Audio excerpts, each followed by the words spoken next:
राष्ट्रपति गस्त ओडिशा गस्त काली आरंभ हम महामहिम राष्ट्रपति महोदय ओडिशा रे पहुंची विभिन्न कार्यक्रम अच्छी से कार्यक्रम जोगदेवे और अन्य जगार कार्यक्रम अच्छी महामहिम राष्ट्रपति महोदय सुरक्षा सब ब्लू बुक अनुजाई कर जहाँ जहाँ प्रोविजन्स अच्छी कड़ाकड़ी भाव में पालन कर तत्संगे संगे प्रोटोकॉल्स ड्यूटी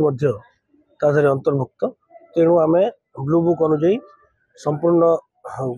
सुरक्षा व्यवस्था ग्रहण करुँ प्रेसिडेंट्स विजिट पाई यही सुरक्षा व्यवस्था रे 3 जन डीसीपी रैंक ऑफिसर मुतयन हेबे एवं 15 जन एडिशनल डीसीपी रैंक ऑफिसर मुतयन हेबे 45 जन एसीपी रैंक ऑफिसर मुतयन होती 200 सब इंस्पेक्टर किंबा inspector sub inspector rank officer मुतयन हेबे एवं समुदाय ट्रैफिक व्यवस्था विभिन्न जगार जो कार्यक्रम अच्छी सबु जगार मिसी